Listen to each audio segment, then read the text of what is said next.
फिर मेरी बेटी जब थोड़ी बड़ी हुई तो उसको जैसे यंग एज में होते हैं 12-13 साल की हुई तो कुछ यूज़ करने का आया, तो उन्होंने यूज़ करा। तो जब मैंने प्रोडक्ट उठाया और उसका लेबल पढ़ा, तो लेबल पढ़ने के बाद जब मैंने उसके इंग्रेडिएंट्स पढ़े तो मुझे बड़ी शॉकिंग लगा कि ये चीज़ जो है इसमें से कितने सारे इंग्रेडिएंट्स ऐसे हैं जो कार्सिनोजेंस हैं, यानी कि कैंसर कॉजिंग एजेंट्स हैं। अगर हम कभी लेबल पढ़ के, अब तो थैंक्स टू गूगल कि हमें सब कुछ मिल जाता है, आप पढ़ के देखेंगे तो उसमें बहुत मेंशन होता है।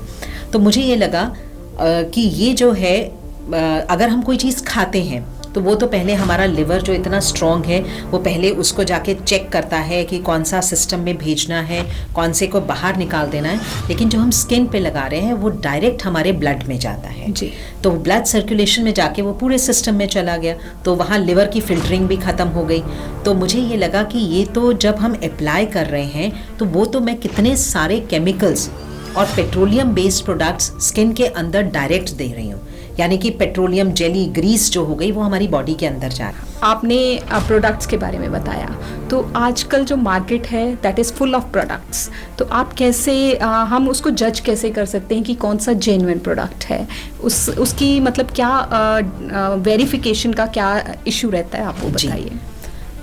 देखिए, आयुर्वेद आजकल मीडिया ने आयुर्वेद को सब जगह लगाया हुआ है जी। आयुर्वेद बहुत पॉपुलर है, तो अब आप प्रोडक्ट को कैसे पहचानें? और बड़ा आसान होता है, आयुर्वेद का नाम लिखते हैं तो बहुत जल्दी सेल हो जाता है वो प्रोडक्ट। पहचानने का मेथड है, सबसे पहला चीज़ तो एक काम करें, आप उसका लेबल पढ़ना शुरू करें जी। लेबल को ज़रूर पढ़ें। प्रोडक्ट के ऊपर एक हर्ब की फ़ोटोग्राफ लग जाती है, जैसे मंजिष्ठा की लग गई, मुलेठी की लग गई, लगी हुई है, आप उसमें पढ़िए कि उसमें कितना % मेंशन है।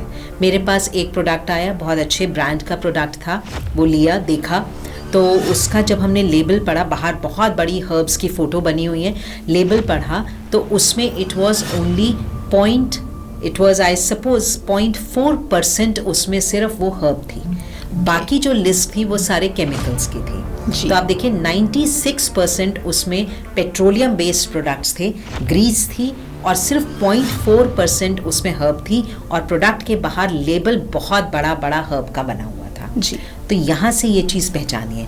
और हम सब जानते हैं कुछ एक ऑयल्स के बारे में पीछे मीडिया में काफ़ी चर्चा रही थी, जो सालों से बेबीज़ के लिए अप्लाई हो रहा था या कुछ है।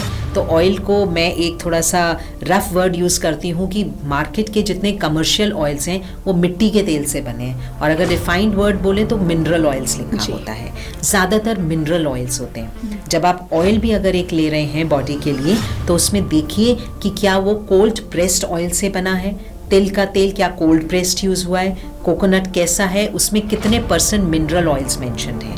तो लेबल पढ़ने से ही हमें बहुत कुछ पता चल जाता है कि इस प्रोडक्ट में कितना % हर्ब या हर्बल इंग्रेडिएंट्स हैं इसमें, और बाकी क्या केमिकल्स हैं जी। तो ये अपने बच्चों को, मतलब कुछ खाने के पहले भी मैं तो हमेशा ये सजेस्ट करती हूँ कि हम अपने बच्चों को ये जागरूक करें कि आप चाहे खाने की चीज़ ले रहे हैं या बॉडी पे एप्लीकेशन की चीज़ ले रहे हैं, चाहे आप इम्पोर्टेड स्टफ यूज़ कर रहे हैं, always read the label first. Be very clear with what you are putting on the body, चाहे आप उसे मुंह के थ्रू खाने में ले जा रहे हैं या स्किन पे अप्लाई कर रहे हैं, बिकॉज आई बिलीव, और एक मैं टैगलाइन भी देती हूँ, आवर स्किन ऑल्सो ईट्स। तो इसलिए हमेशा इस चीज़ का ध्यान